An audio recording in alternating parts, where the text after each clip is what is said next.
Hey, hi, I'm Shawn. This is my ex-girlfriend, Elizabeth. You are still my ex-girlfriend.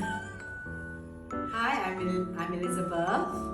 I always call him my darling. So I still call him my darling after 24 years of marriage and 7 years of courtship. So it's a long time of being my lover, my best friend.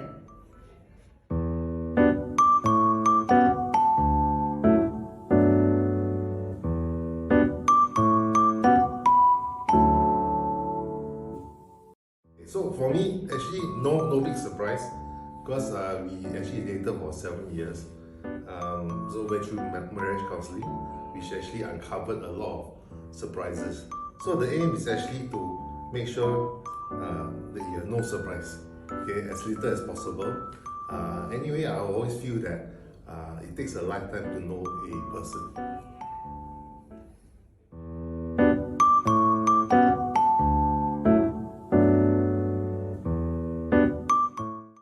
We have a very open communication channels between the two of us. So usually we will communicate a lot of things to eliminate any misunderstanding or try to resolve issue, but how we actually keep our sparks alive is in our daily life, because we have decided that when at the very initial stage of our marriage, right, that our relationship is most important. We will not, so we have deliberately carved out time, even after we have children, to have our mini dates almost every night. Yeah.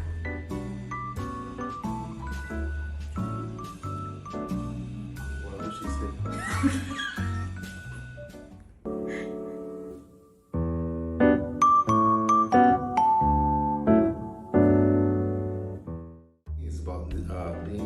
Beginning to learn to listen, to understand, and not to listen to come up with a counter answer. So I think that's where an argument starts. Yeah, so it does take some time to learn how to do this. Yeah, so we don't really have major disagreement. We don't have major disagreement. The reason being, there's always this guiding principles that I hold true to it, that a wife should be submissive to the husband. So there are situations where we really don't disagree with something, but we will always talk about it. We will always try to find a middle ground. So I think that's important. Recognizing that all of us comes from a different background, from a different family, values, culture. Could be culture, upbringing, right? So all these also brings around, and also living habits. Our daily living habits is also changes, right? So it causes some disagreements, and sometimes it can lead to a big fight. But again, it's about coming together, talking about it, communicating it, and find a middle ground.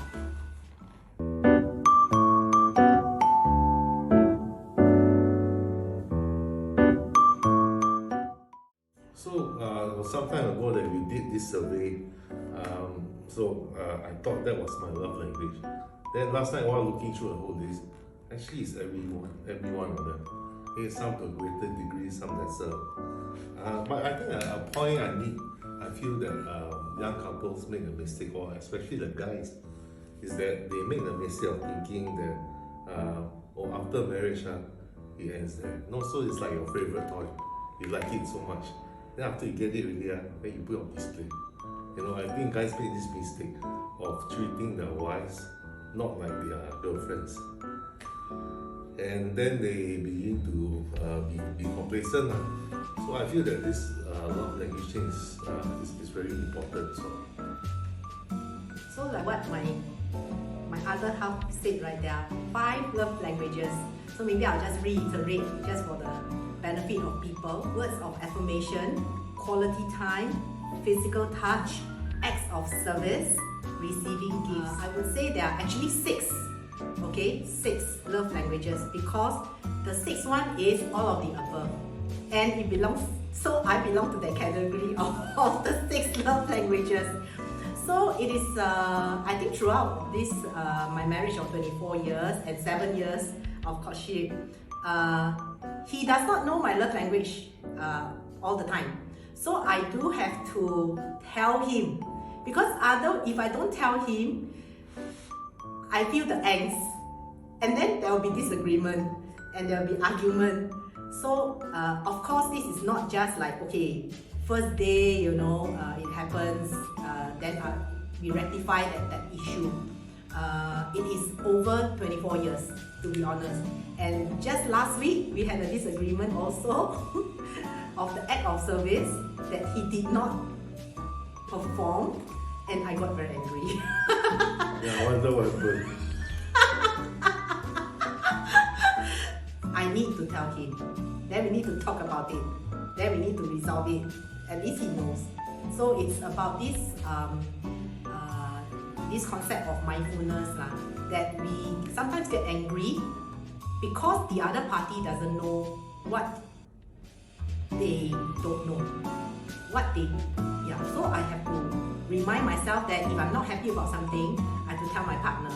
Then at least he knows. If he doesn't change, I'll remind again. I'll keep reminding, because marriage is not just 1 year, it's many, many years after that initial lovey-dovey period.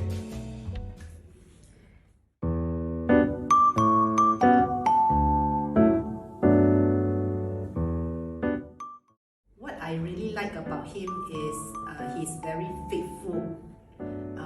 Right from the beginning, I come from a non-Christian family, so going to church regularly every week is a challenge for me. So I really have to say that his faithfulness in his pursuit of God's love, God's truth, and faithfully coming to church every week does have a positive impact on me. So in my initial years, it was very tough. We had a lot of conflict. We argue a lot, but because of this guiding principle that God has placed on me, right, to be submissive as a submissive wife, so I will faithfully follow, and thus now my children also, are encouraged to follow that. So that faithfulness in church attendance positively influenced my faith journey.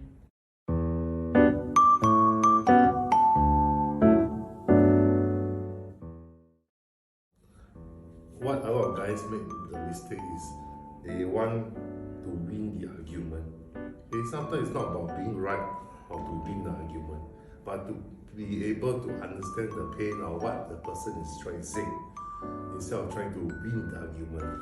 Okay, because you win the battle, you may lose the war. So it doesn't make sense. Okay, so that's the first thing. And second thing, I've been learning all this while, even until recently. It's about slow to anger, slow to speak, be quick to listen. Okay, this is a principle very difficult to practice, but as I guess as you get older, you get more patient, then you are able to focus better and remind myself to listen more and to speak less. So for me, I think right from the beginning, right, when we decided to get married, so I'm a person that actually, when I decide on something, I will try my best to carry it out, throughout all the way. So there's one thing that I remember that I tell myself, that if we are going to get together, money, children, right, should not be an issue of argument for divorce. We should not argue because of money, right? We should not argue because we have differences in our the way that we bring our children. Yeah, and usually I see many divorces ends up because of these two single points, two points. Yeah. So we have kind of agreed with each other that this should not be an issue that causes, a breakdown in that marriage. I also remember at a certain point of time we agreed that we cannot, in the argument, keep saying divorce. Yeah, so that's one thing I remember earlier.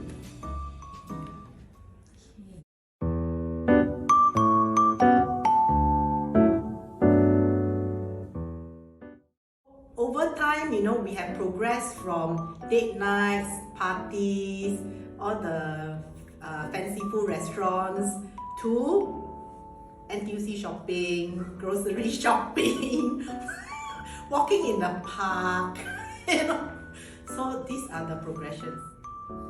I think the aim is to talk about things, whether the children, today what happened, so we'll talk. So during our all these, even NTUC shopping or walk in a park, usually what we'll talk about is so if one of our children has an issue at school with friends or whatever, then we'll come up with an idea, we'll come up with plan to help. So conversations like this.